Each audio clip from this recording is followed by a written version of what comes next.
खुलेंगे। कृपया ट्रेन और प्लेटफॉर्म के बीच की दूरी का ध्यान रखें। This station is Tilak Nagar.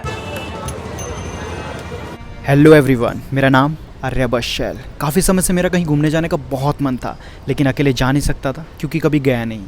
और दोस्तों से पूछो तो किसी के पास पैसा नहीं, तो किसी के पास वक्त नहीं। लेकिन मैंने तो मन बना लिया था, तो कपड़े पैक करके बिना किसी प्लानिंग के निकल जाता हूँ खाटू श्याम जी के दर्शन के लिए, और वो भी बिल्कुल अकेले। घर से निकल तो गया और बस में सीट भी बुक कर ली, लेकिन अब मुझे डर लग रहा था। जैसे जैसे बस का आने का समय हो रहा है, वैसे वैसे मेरे दिल की धड़कनें भी बढ़ती जा रही हैं। लेकिन फिर मैंने सोचा, अगर आज इस डर का सामना नहीं किया तो फिर कभी नहीं कर पाऊंगा। और लो, मेरी बस भी आ गई, अब तो जाना ही पड़ेगा। तो मैं चुपचाप जाके अपनी सीट पर बैठ जाता हूँ और हमारा दिल्ली से खाटू श्याम तक का सफ़र शुरू हो जाता है। वैसे तो एक नॉर्मल सोलो ट्रैवलर की तरह मैंने भी डिसाइड किया था कि बस में सोऊंगा नहीं, अपने और अपने सामान की सेफ्टी के लिए। लेकिन थोड़ी देर में मेरी आंख लग जाती है और वो खुलती है सीधा सुबह खाटू श्याम पहुंचकर। लकीली कुछ हुआ नहीं। और अब खाटू श्याम पहुंचने के बाद सबसे बड़ा चैलेंज था अपने लिए एक अच्छा सा होटल ढूंढना, जो कि थोड़ा मुश्किल था, लेकिन 20-25 मिनट ढूंढने के बाद मिल ही जाता है।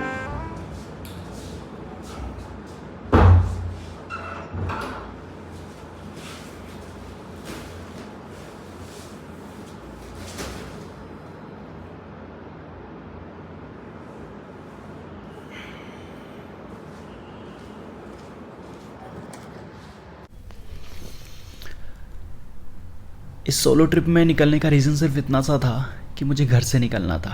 बस एक पहला स्टेप लेना था, क्योंकि जब तक तुम शुरुआत नहीं करते ना, तब तक कुछ होता नहीं है। मेरी मम्मी उससे कहती कि अकेले कैसे घूम लोगे। मैं कहा पता नहीं, बस घूम लूँगा। मेरी मम्मी कहती नया शहर है, अकेले कैसे जाओगे, कुछ हो जाएगा। मैं कहा जब तक निकलेंगे नहीं तब तक पता कैसे चलेगा कि हाँ, अकेले सर्वाइव भी किया जा सकता है। ये गलती नहीं करनी है, वो गलती नहीं करनी है, यहाँ नहीं जाना है।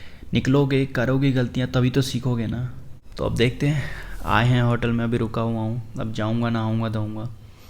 नहाने के बाद अब निकलते हैं, देखते हैं क्या है, दर्शन वर्शन करते हैं, कितना टाइम लगता है।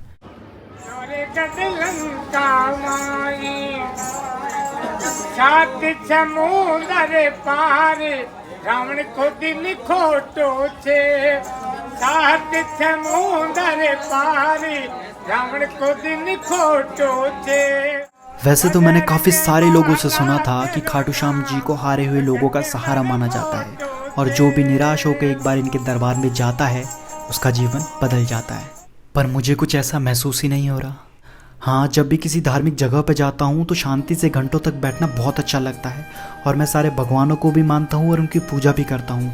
पर खाटू श्याम जी पर लोगों का इतना ज़्यादा विश्वास होना, ये बात फ़िलहाल मुझे तो समझ नहीं आई।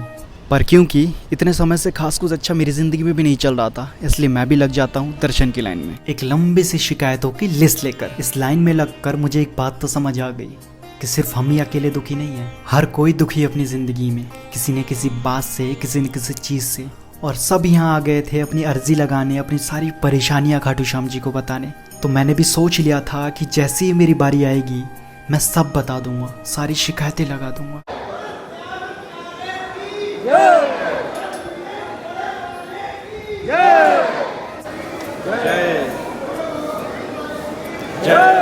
लेकिन जैसे ही मेरी बारी आई और मेरी नज़रें श्याम जी से मिली, मैं सब भूल गया। क्या हुआ, कैसे हुआ, पता नहीं, पर मैं भूल गया। जैसे ही मैं दर्शन की लाइन से बाहर आया, तब मुझे याद आया कि मैंने तो कुछ मांगा ही नहीं। तब मुझे थोड़ा अफसोस हुआ कि मैं इतनी दूर आया दर्शन करने, लेकिन मैं कुछ बोल नहीं पाया, ना कुछ मांग पाया। फिर मैं निकल पड़ता हूँ अपने होटल की तरफ। पहले मैं जूते पहन के आया था, फिर मैंने बाहर आके सबको देखा, सब नंगे पैर ही जा रहे थे, तो मैं वापस होटल गया और अपने जूते उतार के आया। और अब लग रहा है कि हाँ भाई, सही किया मैंने, क्योंकि है मतलब अगर तुम आओगे मंदिर तो पैदल चलने का मज़ा थोड़ा अलग है। होटल पहुंचा तो पता चलता है कि लाइट ही नहीं है और थोड़ा समय लगेगा आने में।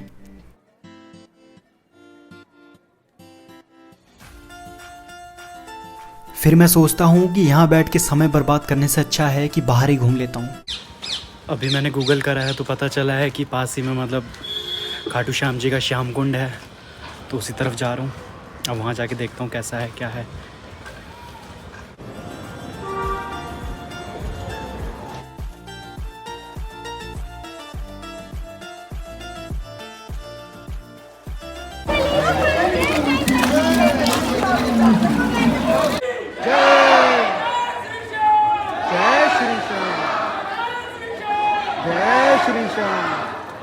माना जाता है कि श्याम कुंड में स्नान करने से सारी बीमारियां ठीक हो जाती है और फागुन मेले के दौरान स्नान करना विशेष लाभकारी माना जाता है। इसलिए चले आते हैं कई लाख लोग यहाँ स्नान करने।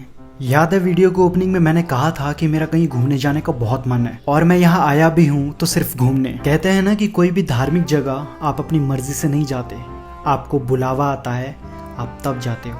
यहाँ आने से पहले तक मुझे इन बातों पर बिल्कुल बिलीव नहीं था, वरना जो इंसान अकेले घूमने के बारे में सोच भी नहीं सकता, आज वो अकेला खाटू श्याम पहुंचा हुआ है। और अब समय आ गया था घर वापस जाने का। और वापसी के समय जो अफसोस था मन में कि इतनी दूर आके भी कुछ मांग नहीं पाया, वो अफसोस भी मेरी मम्मी ने दूर कर दिया। मम्मी कहती हैं कि भगवान से कुछ मांगने की ज़रूरत नहीं होती, वो हमारा अच्छा बुरा सब जानते हैं, तो वो जो भी देंगे अच्छा ही देंगे। इसलिए अब सुकून से घर जा सकता हूँ। थोड़ी देर के लिए बस रुकी थी, कुछ खाने वाने वॉशरूम करने के लिए उतरे हैं।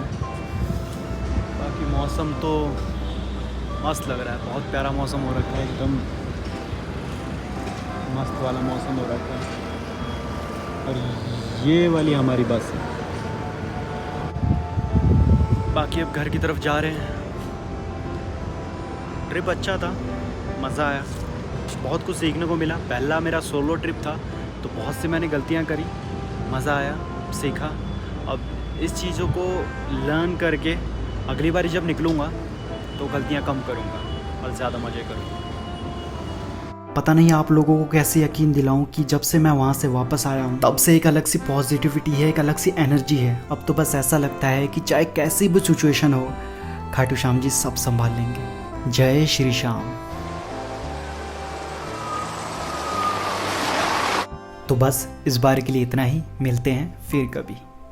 एक तो लाइक और शेयर ठोक दीजिए, महाकाल का दबा के लाइक और शेयर ठोक दीजिए, 5000 लौटे दिख जाना चाहिए।